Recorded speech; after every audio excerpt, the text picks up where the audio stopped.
नमस्कार दोस्तों, मैं हूं आपका दोस्त पवन कुमार विश्वजीत। आप स्वागत करता हूं आपके अपने YouTube चैनल पवन कुमार विश्वजीत में। I welcome to all my viewers and subscriber on our YouTube channel Pawan Kumar Vishwajeet, जहां मिलती है आपको फिजिकल एजुकेशन कॉम्पिटिटिव एग्जाम्स की लाइव एग्जाम्स प्रिपरेशन, और इसके साथ में मिलती है यहां पर आपको फिजिकल एजुकेशन और स्पोर्ट्स से जुड़ी हुई हर प्रकार की छोटी बड़ी अपडेट जो रहती है आपकी फिजिकल एजुकेशन फील्ड के लिए जरूरी। तो अगर चैनल पर पहली बार विजिट कर रहे हैं तो चैनल को सब्सक्राइब कर लीजिए, बेल आइकन को प्रेस कर लीजिए ताकि आने वाली हर एक वीडियो का नोटिफिकेशन आपको मिलता रहे। तो आज की सीरीज, जी हां, आज की सीरीज नंबर रहेगी आप सब के लिए लाइव क्लास सीरीज नंबर 339। जी हां, 339 नंबर लाइव सीरीज में हम आज आपको करवाने वाले हैं माइटोकॉन्ड्रिया का फंक्शनिंग, स्ट्रक्चर और उससे रिलेटेड जो भी आपके एग्जाम्स के पॉइंट ऑफ व्यू से काफी इंपॉर्टेंट चीजें रहती है वो हम आपको करवाने वाले हैं। तो माइटोकॉन्ड्रिया आप सभी को पता है कि ये हमारे सेल्स का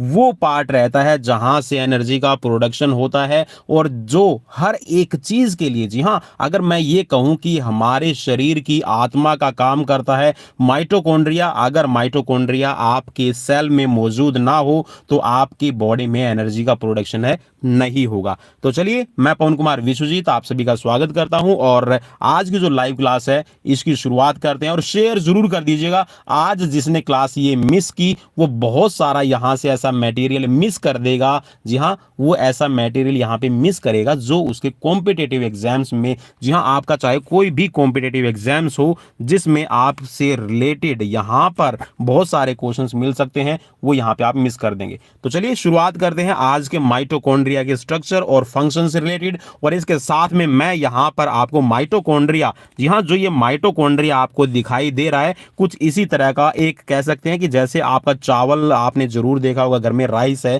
ठीक है, तो ठीक वैसा ही एक इसका शेप रहता है। तो ये बहुत ज्यादा इंपॉर्टेंट हो जाता है हमारे लिए इसको समझना, और इससे रिलेटेड मैं आपको अलग से 20 क्वेश्चन है जो वन लाइनर क्वेश्चन है इस सीरीज के, जी हां, इस सीरीज में ही करवाऊंगा। ठीक है, काफी लंबा होने वाला है आज का सेशन, अगर जी हां शेयर करने का मूड बन जाए तो शेयर जरूर कर दीजिएगा। तो चलिए बढ़ते हैं, यहां पर सबसे पहले हम इसके बारे में जो आपकी जर्नल इंफॉर्मेशन है वो इकट्ठी कर लेते हैं। जर्नल इंफॉर्मेशन में आप यहां पर देखेंगे कि माइटोकॉन्ड्रिया है उसका किसने खोज किया है, उसको कब इसका नाम दिया गया है, इससे पहले इसको किस नाम से जाना जाता था। तो ये सारी की सारी जो जर्नल इंफॉर्मेशन, बेसिक इंफॉर्मेशन जो आपके एग्जाम्स में आपसे पूछी जाती है, तो वो यहां पे हम डिस्कस करेंगे पॉइंट में। ठीक है, तो बिल्कुल मैंने सभी जो यहां पर टॉपिक है, जो जितने भी पॉइंट्स है वो पॉइंट्स में ही आप सभी के लिए लेकर आने की कोशिश की है। तो जो पहला पॉइंट है आपकी स्क्रीन पर, पहले पॉइंट में है कि माइटोकॉन्ड्रिया की खोज जो की है वो क्लोकर ने की है, और 1880 में, जी हां याद रखिएगा, 1880 के अंदर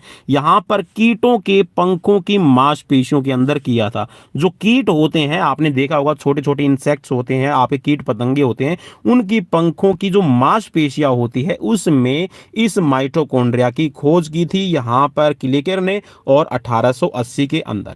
नेक्स्ट जो पॉइंट है वो है आपकी स्क्रीन पर कि 1890 में अल्टमान, जी हां याद रखिएगा नाम अल्टमैन या फिर आप इसको अल्टमान, बहुत सारे इसके, आप जैसा भी आप इसको प्रोनाउंस करना चाहें वैसा आप इसको प्रोनाउंस कर सकते हैं। तो 1890 में अल्टमैन ने यहां पर कोशिका में माइटोकॉन्ड्रिया का पूर्ण उल्लेख किया है। जी हां, आप ये कह सकते हैं कि इसकी की पूरी एक्सप्लेनेशन की गई है यहां पर अल्टमैन के द्वारा, और 1890 में कि माइटोकॉन्ड्रिया है वो सेल के अंदर कितना इंपॉर्टेंट है वो सभी बातें अल्टमैन ने बताई। और इसको जो पहला नाम दिया गया था, अल्टमैन ने ही इसको नाम दिया था बायोप्लास्ट। देखिए, जो आज हम माइटोकॉन्ड्रिया इसको बोलते हैं कि माइटोकॉन्ड्रिया है सेल में, powerhouse of the cell भी हम इसको बोलते हैं, तो ये पहले नाम इसका बायोप्लास्ट दिया गया था। बायोप्लास्ट के बाद में फिर इसका जो नाम है वो नाम दिया है यहां पर 1897। जी हां, 1896 में ओलंपिक हुआ था, याद रखना, ठीक, 1896 के बाद में आता है 1897।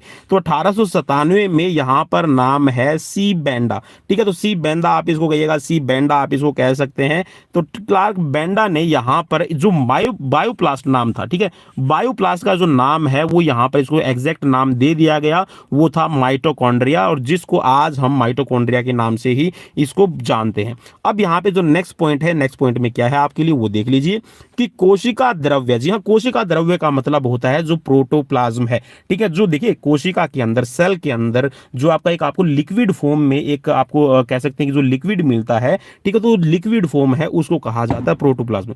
तो प्रोटोप्लाज्म के अंदर ये बोल रहा है कि कोशिका द्रव्य में बहुत से सूक्ष्म छड़ी, छड़ी देखिए, छड़ी स्टिक है, आपको इस तरह की स्टिक मिल जाएगी जैसा मैंने अभी स्ट्रक्चर दिखाया था। तो ये बोल रहा है कि सूक्ष्म छड़ी के आकार के रोड शेप, जी हाँ रोड, जैसे आपने रोड देखी होगी तो रोड शेप और गोलाकार, ठीक है, स्पेरिकल मीन्स गोलाकार में आप ऐसे ले सकते हैं, ठीक है, गोलाकार के, और स्पेरिकल मीन्स जो रोड होती थी ना ऐसी रोड, ठीक है, ऐसी रोड आप देख सकते हैं। तो ठीक ऐसे ही आपको यहां पर गोलाकार, स्पेरिकल, और यहां पर क्या बोल रहा है कि फिलामेंटस कोशिकांग होते हैं, ठीक है। तो ये इनके इसमें इन्होंने साइज बता रखा है, ठीक है, आपका गोलाकार मिलेगा, रोड शेप में मिलेगा, ठीक है, और आपका फिलामेंटस टाइप में आपको मिलेगा, जिन्हें माइटोकॉन्ड्रिया कहा जाता है। याद रखना भाई, इनको माइटोकॉन्ड्रिया कहा जाता है। और यहां पे जो इनका स्ट्रक्चर है वो आपके लिए कौन सा होगा, रोड शेप, ठीक है। उसके बाद में है यहां पर आपका स्फेरिकल और सूत्री। सूत्री का मतलब है जैसे धागे होते हैं ना, फिलामेंट्स, उनको कहा जाता है। जैसे कि धागे आपने देखा होगा, आप अपने घर में भी बहुत सारे आप धागे यूज करते हैं,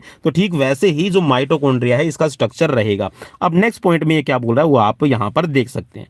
नेक्स्ट पॉइंट में यहां पे बताया गया है कि जो यहां पर ये बैक्टीरिया, ठीक है, यह बैक्टीरिया तथा नीले हरे शैवालों की कोशिकाओं को छोड़कर जंतुओं तथा पौधों की प्राय समस्त जीवित कोशिकाओं में पाए जाते हैं। भाई ये पॉइंट आप बहुत बहुत अच्छी तरह से इसको आप कह सकते हैं कि याद कर लीजिए। इसमें याद करने का मतलब है इसको कंसेप्ट क्लियर कर लीजिए।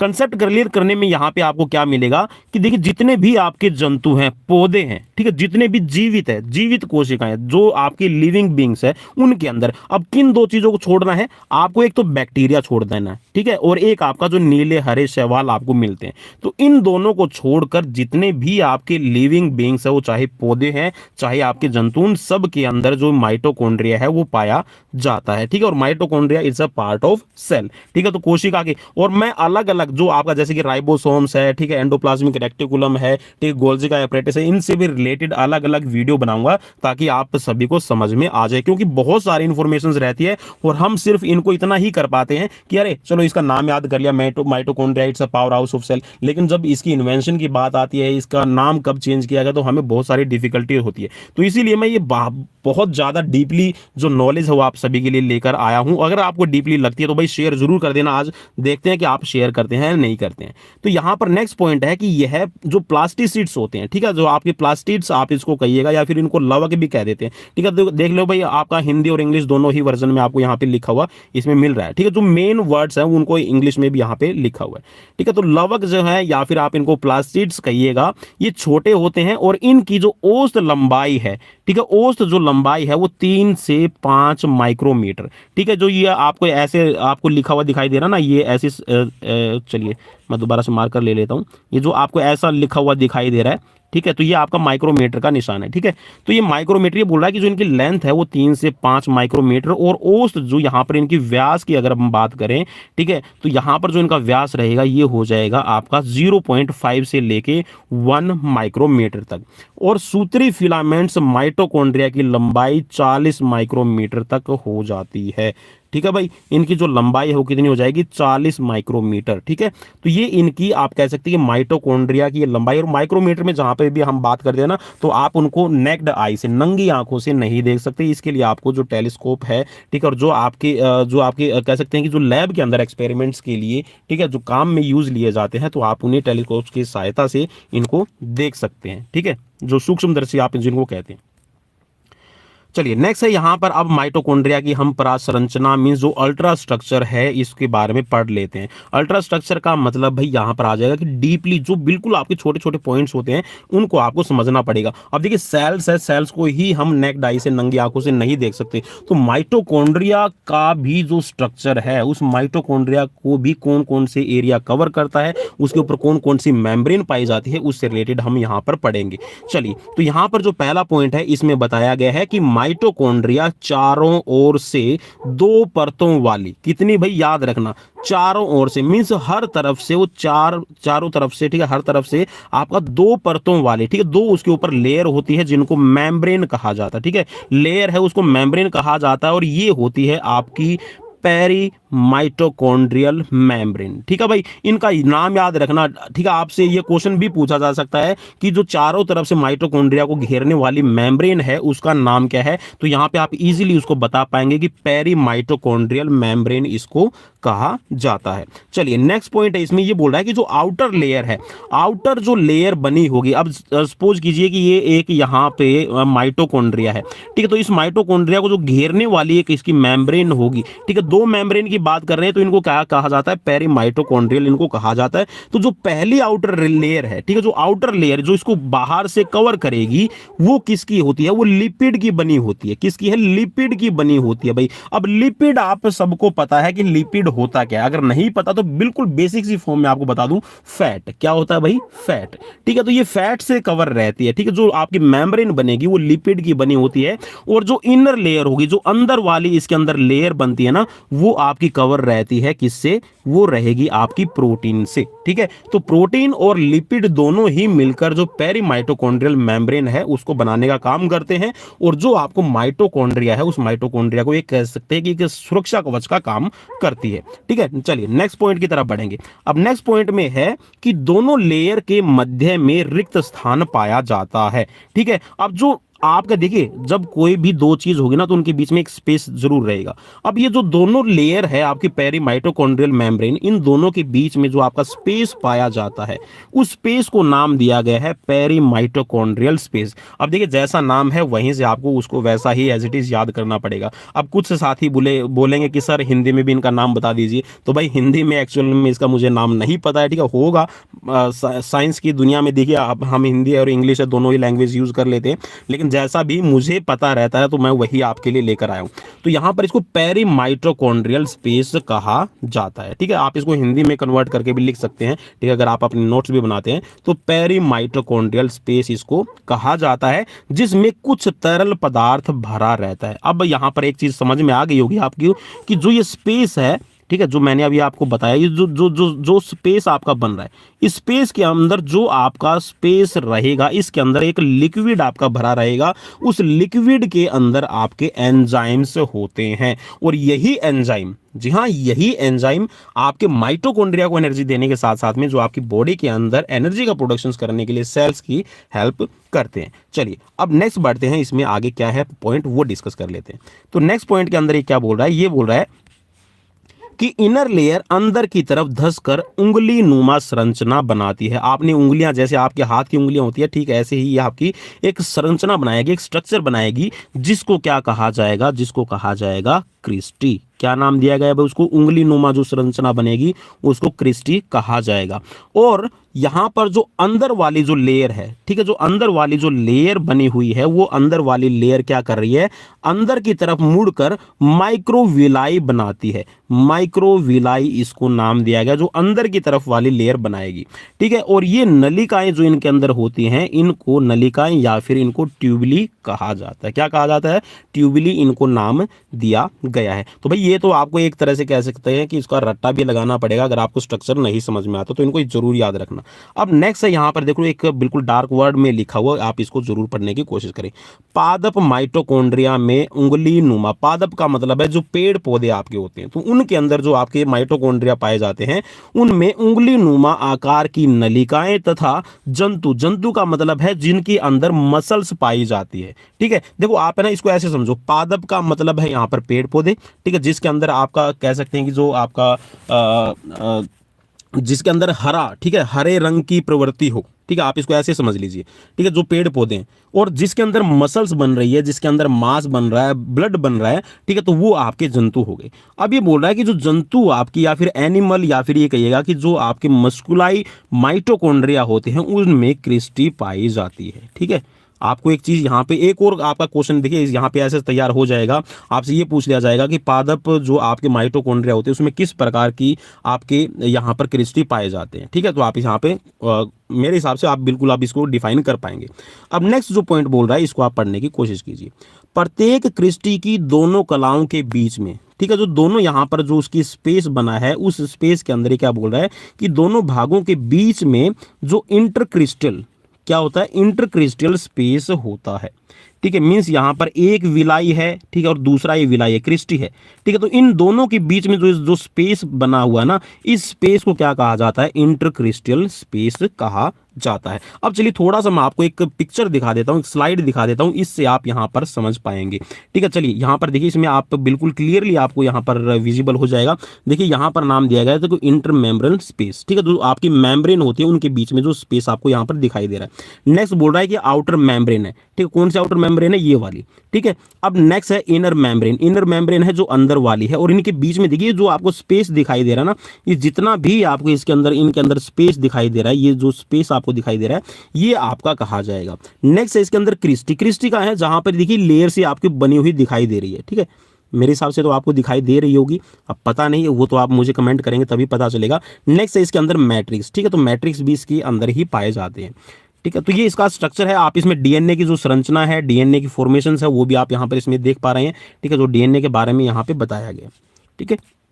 चलिए, तो ये स्ट्रक्चर है। अगर आपको इसकी पीडीएफ भी चाहिए तो वो पीडीएफ भी आपको मैं टेलीग्राम चैनल पे अवेलेबल करवा दूंगा। चलिए नेक्स्ट बढ़ते हैं अभी यहाँ पर, और ये स्ट्रक्चर मैं सिर्फ आपको एक दिखाने के पर्पज से यहाँ पे लेके आया था, ठीक है। चलिए, अब ये बोल रहा है कि जो आपके यहाँ पर माइटोकॉन्ड्रिया की जो संरचना है, जो स्ट्रक्चर है, और जो आपके पादप या फिर ये कहिएगा जो पेड़ पौधों के अंदर आपकी जो सेल्स पाई जाती है, उनमें माइटोकॉन्ड्रिया का जो स्ट्रक्चर है उनमें क्या डिफरेंस है वो आपको यहाँ पे समझना पड़ेगा, ठीक है। तो जो पहला पॉइंट है, इस पहले पॉइंट्स के आप अकॉर्डिंग देख सकते हैं। माइटोकॉन्ड्रिया के अंदर मैट्रिक्स पाया जाता है जिसमें क्रेब्स साइकिल के एंजाइम, लवण तथा जल, डीएनए तथा आरएनए का राइबोसोम्स स्थित होते हैं, ठीक है। अब ये देखिए क्या बोल रहा है, ठीक है, जो माइटोकॉन्ड्रिया है उसके अंदर जो मैट्रिक्स पाए जाते हैं, ठीक है, मैट्रिक्स का मतलब जो बीच में आपका स्पेस है, और उसमें क्या है आपका क्रेब्स साइकिल के लिए, क्रेब्स साइकिल होता है जहां पे आपका एनर्जी का प्रोडक्शन हो रहा है, ठीक है, क्रेब्स साइकिल होता है यही है जहां पर आपका एनर्जी का प्रोडक्शन है उसकी हम बात कर रहे हैं, ठीक है। तो इसके लिए यहां पर देखिए जो क्रेब्स साइकिल आपका पूरा होगा उसके लिए क्या क्या चीजें मिल रही हैं, एंजाइम्स मिल जाएंगे, ठीक है, मिनरल्स जो लवण है आपके वो मिलेंगे, पानी की मात्रा मिल जाएगी, डीएनए की फॉर्मेशन है, आरएनए की फॉर्मेशन है, और राइबोसोम्स है, ये सभी आपको कहाँ मिलेंगे, मैट्रिक्स के अंदर, जो माइटोकॉन्ड्रिया का मैट्रिक्स है उसमें आपको मिल जाएगा। नेक्स्ट पॉइंट ये बोल रहा है कि क्रिस्टी की सतह पर बहुत से टेनिस के रैकेट नुमा, अब टेनिस का रैकेट आपने जरूर देखा होगा दोस्तों, जो टेनिस का रैकेट होता है वो कुछ इस तरह इस शेप का रहेगा, ठीक है। तो कुछ इस तरह के शेप के ये बोल रहा है कि जो आपके क्रिस्टी की सतह पर टेनिस के रैकेट नुमा संरचना, ठीक है, जो स्ट्रक्चर है वो रैकेट नुमा रहता है, वो पाया जाता है, जिसको ऑक्सीसोम कहा जाता है। भाई उसको क्या नाम दिया गया, जो रैकेट नुमा जो संरचना है जो क्रिस्टी पर पाई जाती है उसको नाम दिया गया है यहाँ पर ऑक्सीसोम, ठीक है, ऑक्सीसोम पाया जाता है। इसके 3 भाग होते हैं। अब जो ऑक्सीसोम है, अब देखिए जो हमने रैकेट नुमा जो संरचना थी जिसके बारे में अभी हमने पढ़ा था, ये बोला कि कुछ इस तरह की संरचना का आपको एक रैकेट नुमा है, ठीक है, जो टेनिस का आपका रैकेट है उसी की तरह रैकेट नुमा एक क्रिस्टी की सतह पर आपको एक स्ट्रक्चर पाया जाता है जिसको ऑक्सीसोम नाम दिया गया है। अब ये बोल रहा है कि जो इसके 3 भाग है, जो ऑक्सीसोम है इसके 3 भाग है, कौन कौन सा है, एक तो है पहला बेस, एक है फिर इसके अंदर स्टाल्क, ठीक है, जो आपका वृत्त टाइप में बना रहता है, ठीक है, और एक रहता है आपका हेड, ठीक है। आप इसको ऐसे समझ सकते हैं, जो ये आपका ये बेस, ठीक है, ये आपका यहाँ पर आपका जो ये आपका स्टाल्क, ये आपका हेड हो गया है, ठीक है, और ये आपकी स्टाल्क हो गई है, ठीक है। तो ये ऐसे आपका इसमें पाया जाता है, और इसको नाम क्या दिया गया है वो ये नाम आप यहाँ पर इसमें देख पाएंगे। अब ये बोल रहा है कि जो इसको नाम दिया गया है इसे F1 पार्टिकल्स नाम दिया गया है, ठीक है। इसको क्या नाम दिया गया है, F1 पार्टिकल्स भी इसको कहा जाता है, या फिर आप इसको ऑक्सीसोम या फिर आप इसको पार्टिकल्स नाम दे सकते हैं, ठीक है, F1 पार्टिकल्स। अब नेक्स्ट बोल रहा है ये कि जो ऑक्सीसोम की लंबाई है वो 70A, ठीक है, 70A के ऊपर, भाई अब मुझे ये कंफर्म नहीं है ये चीज क्या लिखी हुई है, ठीक है, ए के ऊपर एक छोटा सा डॉट लगाया हुआ है, अगर इसका किसी को मतलब पता है तो वह मुझे जरूर बता देना, ठीक है भाई, मैं श्योर नहीं हूँ कि इसका मतलब क्या है, ठीक है, लेकिन लेंथ से मेजरमेंट से रिलेटेड है, ठीक है। तो ये बोल रहा है कि 70 से लेके आपकी 100 तक इसकी जो लेंथ है वो रहती है, और 2 ऑक्सीसोम के बीच में जो दूरी है वो 100, ठीक है, ए रहती है, ठीक है।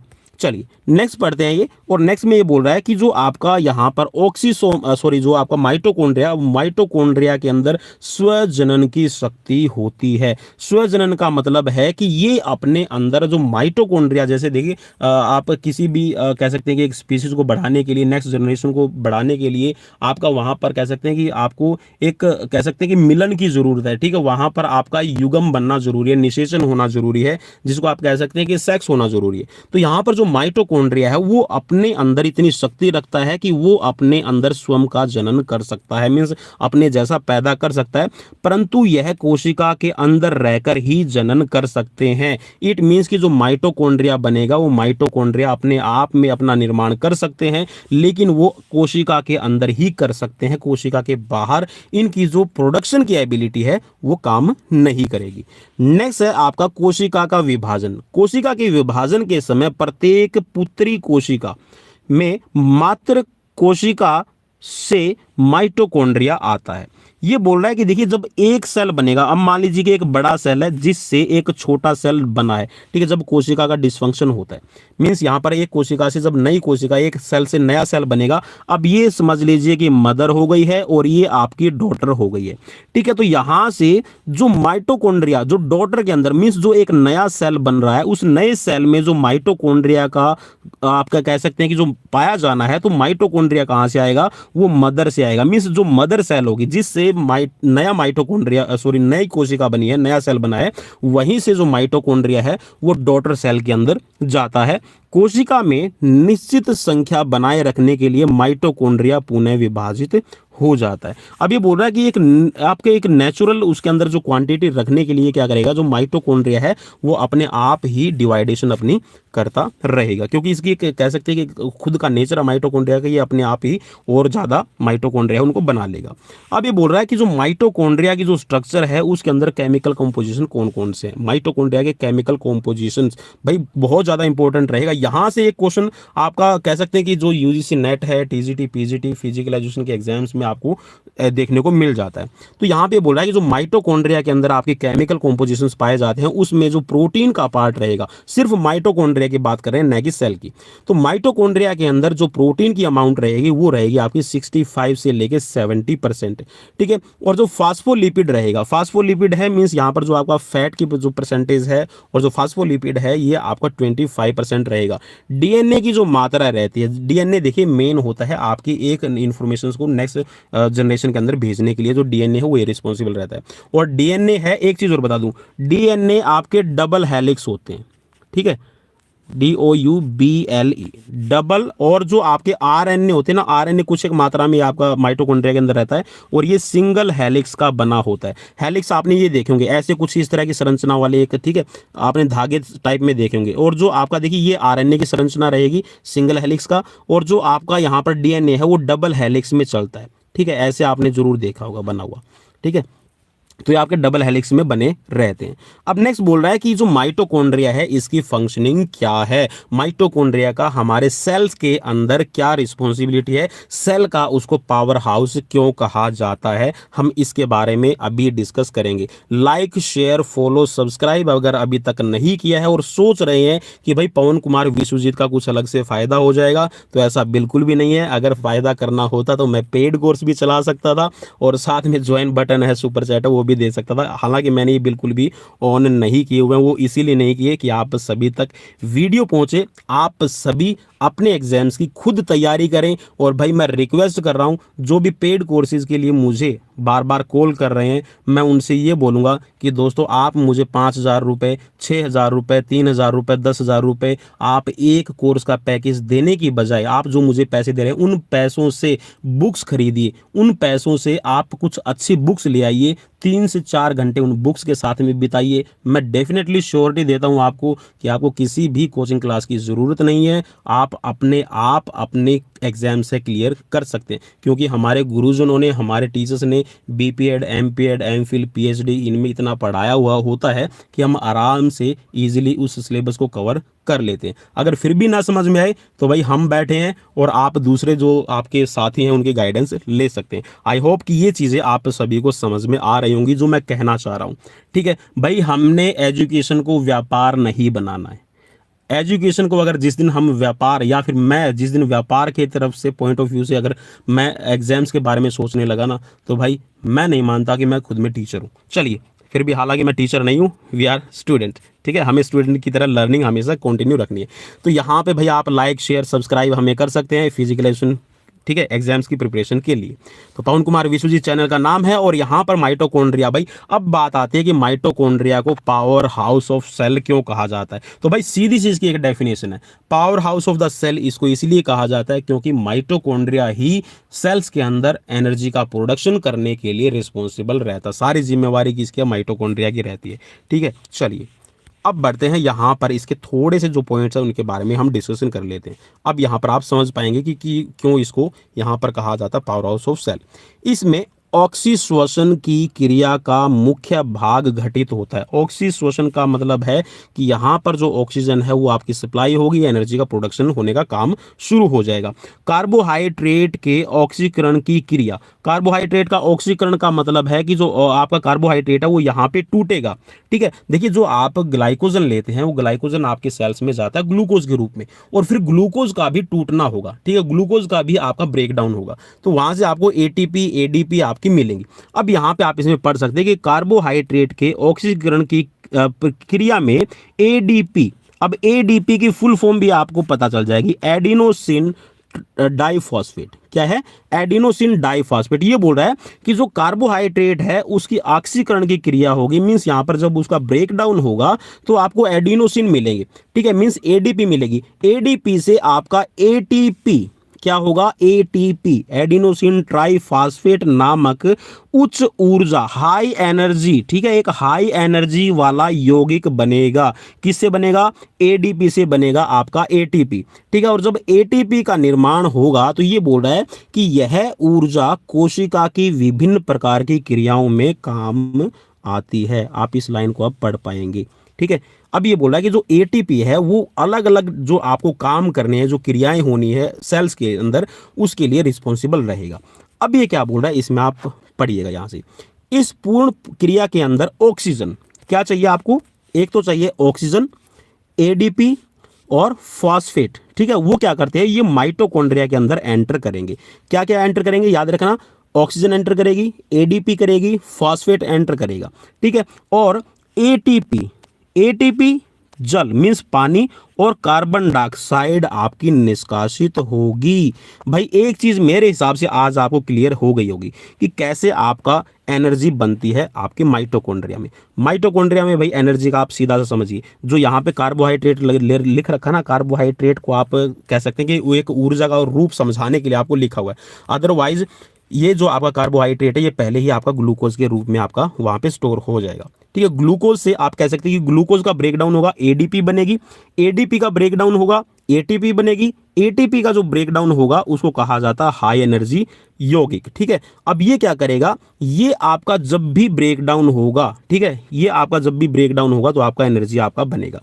अब ये बोल रहा है कि जब आपके माइटोकॉन्ड्रिया के अंदर ऑक्सीजन है, एडीपी है, फॉस्फेट है, जब ये एंटर करेगा तो यहाँ पे आपको क्या मिलेगा, एटीपी मिलेगी, पानी का निर्माण होगा और आपकी कार्बन डाइऑक्साइड निष्कासित होगी। अब कार्बन डाइऑक्साइड देखिए हमारी बॉडी में किसी भी काम की नहीं है, तो ये जो कार्बन डाइऑक्साइड है ये इसको क्या करेगा, जो ब्लड है वो वापस से ले जाएगा और आपका रेस्पिरेशन सिस्टम में छोड़ देगा। मीन्स आपके जो एल्वियोली हैं, एल्वियोली, ठीक है भाई, एल्वियोली कहाँ होते हैं, लंग्स के अंदर, तो वहाँ पे छोड़ देगा और वहाँ से आपका ये सारे के सारा बाहर आपके एनवायरनमेंट में छोड़ दी जाएगी। अब छोटा सा एक स्ट्रक्चर है जो माइटोकॉन्ड्रिया के अंदर आपका एनर्जी का जो ट्रांसफर होता है, आप उसको यहाँ पर इस स्ट्रक्चर के अंदर थोड़ा सा देख लीजिए, आपको बारीकी से समझ में आ जाएगा। ठीक है, अब ये क्या बोल रहा है, ये है आपका मेटाबॉलिटिस। ठीक है, अब जो इनपुट है, यहां से इनपुट है और ये आपकी आउटपुट है। आउटपुट में देखिए यहाँ पे आपको इनपुट क्या दे रहे हैं, ऑक्सीजन आपकी जा रही है। ठीक है, आउटपुट में आपकी कार्बन डाइऑक्साइड निकल रही है। ठीक है, वाटर की अमाउंट है वो निकल रही है H2O। ठीक है, ये यहाँ पे आप इसमें देख पाएंगे H2O। ठीक है, एटीपी आपकी निकल रही है। ठीक है, कार्बन डाइऑक्साइड आपकी निकल रही है। अब आपने दिया क्या इसको, आपने दिया था इसको एडीपी दिया था, फॉस्फेट दिया था और ऑक्सीजन आपने इसको दी थी। ठीक है, अब जो ये आपकी एनर्जी है, जो आपको ये वाली चीजें मिली है, ठीक है, एटीपी मिला है, H2O मिला है, आपका CO2 मिला है। अब देखिए CO2 का आपकी बॉडी में कोई काम नहीं है, लेकिन जो एटीपी आपने ली है, जो ये एटीपी ली है, अब एटीपी आपका क्या काम करेगी। ठीक है, H2O का भी कोई काम नहीं रहेगा। अब जो एटीपी है आप उसका कहाँ कहाँ यूज कर सकते हैं, आप उसका एक तो कर सकते हैं बायोसिंथेसिस के अंदर, ठीक है। बायोसिंथेसिस का मतलब है कि जो केमिकल वर्क है आप उसमें यूज कर सकते हैं, ठीक है। दूसरा आप इसका कहाँ यूज कर सकते हैं एटीपी का, आप इसका कर सकते हैं कि मैकेनिकल वर्क के अंदर। मैकेनिकल वर्क का मतलब है कि जहां पे आपकी मसल्स को कॉन्ट्रैक्शन रिलैक्सेशन के लिए जो आपको ऊर्जा की जरूरत है वो यहां पे आपका यूज होगा, ठीक है। और आप इसको कहाँ यूज कर सकते हैं, एक इसमें आप ट्रांसपोर्ट के अंदर, ठीक है, ऑस्मेटिक जो आपका होता है, ठीक है, ऑस्मोटिक कहा जाएगा, ऑस्मोटिक वर्क के अंदर आप इसका यूज कर सकते हैं, ठीक है। तो इनपुट में क्या डालना है आपको याद रखना, इनपुट में ऑक्सीजन, एडीपी, ठीक है, मींस एडिनोसिन डाइफॉस्फेट, और आपका फॉस्फेट इसके अंदर जाएगा, ठीक है। और वहां से आपका जो आउटपुट आपको मिलेगी वो मिलेगी आपको CO2 means carbon dioxide, H2O means पानी मिलेगा, और एटीपी का प्रोडक्शन होगा, ठीक है। आई होप कि ये चीज आपको अभी क्लियर हो गई होगी, अगर नहीं क्लियर हुई है तो भाई फिर भी हम बैठे हैं। चलिए अब यहां पर आता है कि क्रेब्स चक्कर है, क्रेब्स साइकिल है, वो क्या होता है, क्योंकि ये जो फंक्शन हम पढ़ रहे हैं ना यहाँ पे Krebs cycle, Krebs cycle it's कह सकते हैं it's a functioning of mitochondria. अब ये बोला कि यह माइटोकॉन्ड्रिया के मैट्रिक्स में घुलित अवस्था के अंदर उपस्थित एंजाइम्स के द्वारा चालित होता है। इस क्रिया में CO2 उत्पन्न होती है और मेटाबॉलिक पदार्थों से इलेक्ट्रॉन्स का निष्कासन होता है। मेटाबॉलिक भाई पदार्थ कौन सा हो गया, मेटाबॉलिक पदार्थ हो गया जिसमें आप बात कर रहे थे एटीपी की, ठीक है, एडीपी की आप बात कर रहे थे, ठीक है। तो ये आपके इलेक्ट्रॉन का निष्कासन मींस यहाँ पर उनका प्रोडक्शन होगा। अब नेक्स्ट बोल रहा है ये यहाँ पर है आपका रेस्पिरेटरी सिस्टम। अब रेस्पिरेटरी सिस्टम भाई कहाँ आपका शुरू हो रहा है आप इसमें देखिएगा, ठीक है। मींस एक तरह से ये कह सकते हैं कि जो सेल है भाई वो सेल माइटोकॉन्ड्रिया के अंदर, सॉरी जो सेल है, जो माइटोकॉन्ड्रिया है सेल के अंदर, ठीक है, माइटोकॉन्ड्रिया सेल के अंदर एक तरह से रेस्पिरेशन का भी काम कर रहा है। अब क्या काम कर रहा है वो आप यहाँ पर देख पाएंगे। यह तंत्र इलेक्ट्रॉन को ग्रहण करके मींस उनको ऑब्जॉर्ब करके क्या करता है, श्रृंखला में जो स्थित इलेक्ट्रॉन वाहकों के द्वारा उनका स्थानांतरण करता है, मींस यहां पर उनको क्या करेगा, ट्रांसफर करने का काम करेगा, ठीक है। और ये क्या बोल रहा है कि अंत में इलेक्ट्रॉन ऑक्सीजन से युक्त होकर जल का निर्माण करेंगे, और जो इलेक्ट्रॉन है वो क्या करेंगे, जो पानी का निर्माण करना है ऑक्सीजन से वो यहां पर निर्माण करेंगे। और ये बोल रहा है कि जो यह क्रिया होती है, जो ये जितनी भी क्रिया हो रही है ये कौन सी होती है, क्रिस्टी में होती है, ठीक है। क्रिस्टी के बारे में मैंने आपको ऑलरेडी बताया था, ठीक है। तो चलिए भाई ये था यहाँ पर कुछ इसके बारे में कि माइटोकॉन्ड्रिया क्या है और सेल के अंदर इसका कितना बड़ा रोल होता है। आई होप कि आपको स्ट्रक्चर है और जो इसकी फंक्शनिंग है वो थोड़ी बहुत समझ में आई होगी, अगर नहीं आई है तो फिर भी आप इस वीडियो को बार बार रिपीट करके देख लीजिएगा। I hope it is clear to you. अब चलिए यहाँ पे बात करते हैं कि जो मैंने आपको बोला था कि मैं इस सीरीज के अंदर ही, जी हाँ, इस सीरीज में माइटोकॉन्ड्रिया की संरचना कार्य के साथ साथ में आपको इस लाइव क्लास सीरीज के अंदर करवाऊंगा कितने 21 लाइनर क्वेश्चन। चलिए अब उनके अंदर हम पढ़ लेते हैं, आपको बिल्कुल ही क्लियर हो जाएगी, ये वीडियो बिल्कुल क्लियर हो जाएगी। और भाई शेयर जरूर कर दीजिए, प्लीज प्लीज प्लीज रिक्वेस्ट रहती है भाई, शेयर जरूर कर दिया करो। आप शेयर नहीं करते हैं, आप कमेंट नहीं करेंगे तो मुझे पता ही नहीं चलेगा कि आप क्या चाहते हैं, ठीक है। और भाई टेलीग्राम चैनल है, व्हाट्सअप नंबर भी मैंने आप सभी को दे रखा है, तो आप मुझे वहां पे भी कमेंट कर सकते हैं, ठीक है, आप अपना फीडबैक दे सकते हैं। और साथ में फेसबुक पेज पर भी मैं लाइव रहता हूं भाई, आप वहां पर भी मुझे ज्वाइन कर सकते हैं। चलिए अब बढ़ते हैं, यहाँ पर कुछ क्वेश्चंस हैं उनके बारे में हम पढ़ लेते हैं। तो जो हमने अभी ऑलरेडी डिस्कस कर चुके हैं तो वो यहाँ पे आपको मिल जाएगा। अब यहाँ पे बात आती है कि माइटोकॉन्ड्रिया की खोज किसने की है। तो फर्स्ट क्वेश्चन है, तो नाम याद रखना भाई, रिचर्ड अल्टमैन, ठीक है। रिचर्ड अल्टमैन ने यहाँ पर माइटोकॉन्ड्रिया की खोज की है। और रिचर्ड अल्टमैन ने क्या नाम दिया था, इसको नाम दिया था बायोप्लास्ट, ठीक है। अब ये बोल रहा है कि माइटोकॉन्ड्रिया की खोज कब हुई है, तो 1890 में हुई है। और माइटोकॉन्ड्रिया को बायोप्लास्ट किसने नाम दिया था, ठीक है, ये नाम याद रखना। अल्टमैन ने 1990 के अंदर, ठीक है, सॉरी 1890 के अंदर, 1890 में अल्टमैन ने ही इसको बायोप्लास्ट नाम दिया था। और 1897 में सी बेंदा, ठीक है, सी बेंदा ने इसको नाम दिया था, ठीक है, क्या नाम दिया था, जी हाँ, माइटोकॉन्ड्रिया, जिसको आप अभी माइटोकॉन्ड्रिया बोलते हैं। चलिए अब ये बोल रहा है कि जो कार्ल मेंडा है, कार्ल बेंडा, ठीक है, तो यहाँ पे उससे रिलेटेड यहाँ पे क्वेश्चन आ भी गया, माइटोकॉन्ड्रिया नाम सर्वप्रथम किसने दिया है। तो भाई कार्ल बेंडा, नाम याद रखना, कार्ल बेंडा कब दिया है, 1897। हालांकि मैं फिर बता रहा हूँ 1857 में ही लगभग इसको खोज लिया गया था। लेकिन इसका कह सकते हैं ना कि जैसे हमने नाम बताया कि 1890 में इसको नाम दिया गया बायोप्लास्ट, फिर इसको नाम दिया गया अभी माइटोकॉन्ड्रिया। ठीक है, चलिए नेक्स्ट ये बोल रहा है कि जो माइटोकॉन्ड्रिया है इसकी कितनी झिल्लियों से घिरा रहता है। ठीक है, झिल्लियों का नाम क्या था भाई? जी हाँ, अभी यहाँ पे आप मुझे कमेंट जरूर करना। चलिए मैं बता देता हूं, माइटोकॉन्ड्रिया जो जिन झिल्लियों से घिरा रहता है, ठीक है, एक तो होती है आउटर और एक होती है इनर। इनर बनी होती है प्रोटीन की और जो आउटर बनी होती है वो लिपिड की बनी होती है। ठीक है, मैंने वीडियो के शुरू में ही आपको बताया था। तो भाई जो माइटोकॉन्ड्रिया ये झिल्लियों से घिरा रहता है इसको कहते हैं पेरी माइटोकॉन्ड्रियल। क्या कहा जाता है उनको? Peri mitochondrial membrane. और जो उनके बीच में स्पेस होता है उसको कहा जाता है पेरी माइटोकॉन्ड्रियल स्पेस। ठीक है, चलो तो अब ये बोला कि ये झिल्ली होती है कितनी झिल्लियों से घिरा रहता है, तो जो माइटोकॉन्ड्रिया है वो 2 झिल्लियों से घिरा रहेगा। ठीक है, 2 मेम्ब्रेन होती है, पेरी माइटोकॉन्ड्रियल मेम्ब्रेन इनको नाम दिया गया है। नेक्स्ट क्वेश्चन बोल रहा है कि कोशिका के पाचन तंत्र के रूप में किसे जाना जाता है। कोशिका का देखिए अब यहाँ पर नाम, इसके बहुत सारे नाम आपके लिए तैयार हो गए हैं। ठीक है, रेस्पिरेशन हाउस किसको कहा जाएगा? माइटोकॉन्ड्रिया है। ठीक है, डाइजेस्टिव सिस्टम अगर कोशिका का कहा जाए तो वो भी आपका क्या हो गया? माइटोकॉन्ड्रिया हो गया। ठीक है, पावर हाउस ऑफ सेल है उसको भी यहाँ पर माइटोकॉन्ड्रिया ही कहा जाता है। तो कोशिका का जो पाचन तंत्र है, ठीक है, डाइजेस्टिव सिस्टम के रूप में माइटोकॉन्ड्रिया को ही जाना जाता है।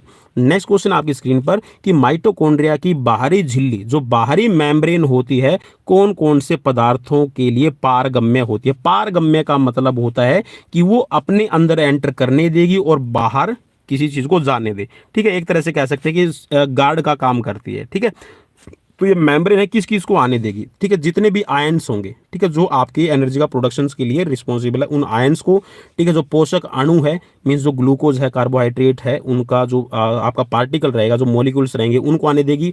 और जो एनर्जी के आपके मॉलिक्यूल्स होंगे उनको एंटर करने के लिए पारगम्य। पारगम्य का मतलब होती है जिसके अंदर भी जाया जा सके और जिसके बाहर से भी आया जा सके। ठीक है, चलिए अब बढ़ते हैं यहाँ पर। नेक्स्ट है आपका क्वेश्चन कि माइटोकॉन्ड्रिया की आंतरिक झिल्ली किन किन पदार्थों के लिए पारगम्य होती है। जो अंदर वाली झिल्ली है वो किसके लिए बनी हुई है?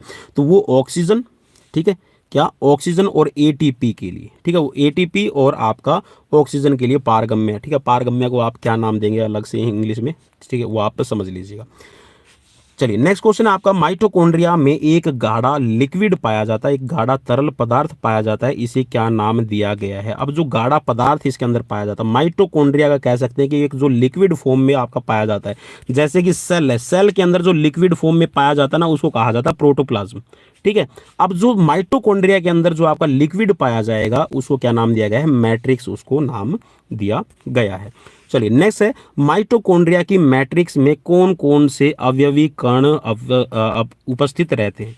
ठीक है, अवयवी कण का मतलब है कि कौन कौन से आपके मॉलिक्यूल्स है जो आपके मौजूद रहते हैं किसमें? माइटोकॉन्ड्रिया के मैट्रिक्स के अंदर। जो माइटोकॉन्ड्रिया के अंदर लिक्विड पाया जाता है उसमें, उसके अंदर राइबोसोम्स। ठीक है, और राइबोसोम्स आपको पता है कि जो क्रोमोसोम्स है और जो आपके डीएनए है, ठीक है, इनके लिए रिस्पॉन्सिबल रहता है। तो राइबोसोम्स, अकार्बनिक आयन, ठीक है, और इसके साथ में माइटोकॉन्ड्रियल आपका डीएनए और कार्बनिक जो आपके मॉलिक्यूल्स हैं उनके लिए रिस्पॉन्सिबल रहते हैं। ठीक है, नेक्स्ट क्वेश्चन है आपका कि एक ग्लूकोज अणु मींस जो एक ग्लूकोज का मॉलिक्यूल टूटने से कितने एटीपी अणुओं का निर्माण होता है, कितने एटीपी के मॉलिक्यूल्स निकलेंगे अगर एक ग्लूकोज टूटती है। ठीक है, चलिए तो आप इसको सीधा सा समझ लीजिए कि अगर एक कार्बोहाइड्रेट का एक मॉलिक्यूल है, ठीक है, मैं समझाने के लिए बोल रहा हूँ भाई, कभी आप बोलोगे कार्बोहाइड्रेट बोल रहे हो, आप ग्लूकोज को कार्बोहाइड्रेट समझ लीजिए उसको समझने के लिए। ठीक है, तो एक छोटा सा मॉलिक्यूल जो आपका कार्बोहाइड्रेट का है मींस जो ग्लूकोज है उसमें जब भी उसका ब्रेकडाउन होगा, एक ग्लूकोज का मॉलिक्यूल का ब्रेकडाउन होगा तो उसमें से 36 एटीपी निकलते हैं।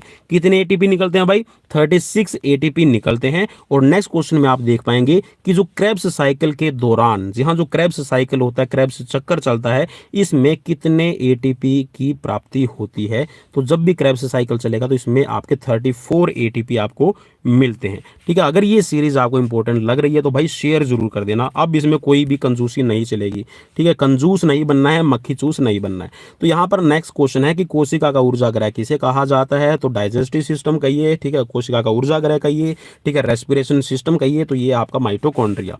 नेक्स्ट है यहाँ पर कि माइटोकॉन्ड्रिया की रासायनिक जो केमिकल कॉम्पोजिशन में क्या क्या चीजें पाई जाती है। तो जो केमिकल कॉम्पोजिशन इसमें पाया जाता है रहता है इसके बारे में हम बात कर लेते हैं। तो जो प्रोटीन है ये रहता है आपका 65 to 70%, ठीक है। फास्फोलिपिड जो आपकी रहती है ये रहेगी 25%।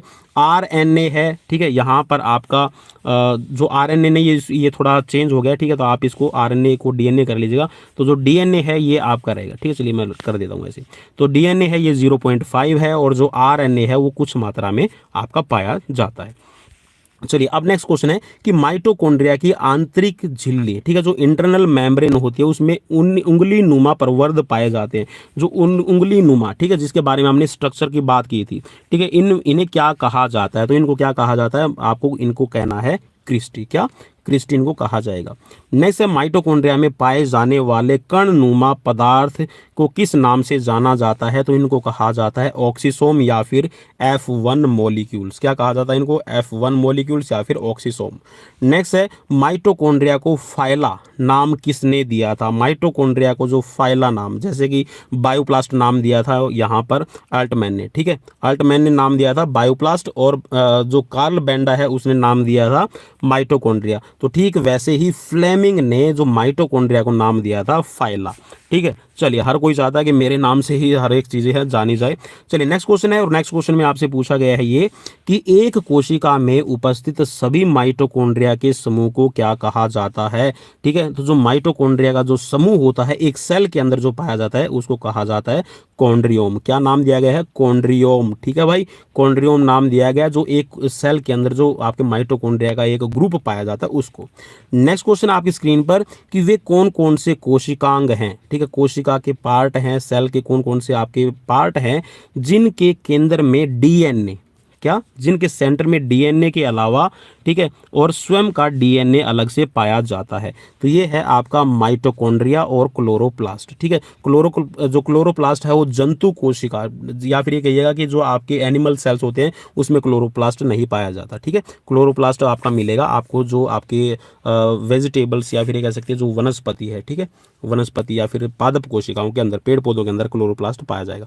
माइटोकॉन्ड्रिया और क्लोरोप्लास्ट में खुद का डीएनए, ठीक है, सेंटर में डीएनए और एक अलग से खुद का डीएनए भी इसमें मौजूद रहता है, ठीक है। और ये है आपका आज का लास्ट क्वेश्चन और लास्ट क्वेश्चन में मैं अभी मार्कर नहीं चलाऊंगा, ठीक है। मार्कर एक बार सिर्फ मार्क करने के लिए मैं बता दूं कि माइटोकॉन्ड्रिया को अर्ध स्वायत्त अंग क्यों कहा जाता है, ठीक है, इसके बारे में हम पढ़ लेते हैं।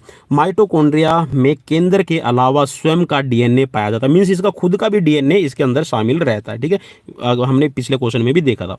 जिस कारण इस कोशिकांग में आनुवांशिकता केंद्र के डीएनए से नियंत्रित न होकर स्वयं के डीएनए से नियंत्रित होती है। मीन्स जो आनुवांशिकता है, जो हेरिडिटरी है माइटोकॉन्ड्रिया की खुद की, वो खुद के डीएनए से ही कंट्रोल की जाती है, इसीलिए इसको कहा जाता है अर्ध स्वायत्त अंग, ठीक है भाई। तो ये थे भाई आज के क्वेश्चंस, 20 क्वेश्चंस, और ये थी आज की कोशिका, जी हाँ, सेल्स का जो एक पार्ट है और बहुत ही इंपॉर्टेंट पार्ट है माइटोकॉन्ड्रिया से related live session, live class आप सभी के कॉम्पिटिटिव एग्जाम्स के लिए। कैसी लगी प्लीज़ मुझे कमेंट बॉक्स में कमेंट करना भाई, बिल्कुल भी मत भूलिए। अगर सीरीज अच्छी नहीं लगी तो भाई डिसलाइक कर देना, ठीक है। सीरीज अच्छी नहीं लगे तो डिसलाइक करना, कोई फर्क नहीं पड़ेगा, ठीक है। और अगर अच्छी लगी तो भाई आप मुझे मोटिवेट करने के लिए लाइक कर देना।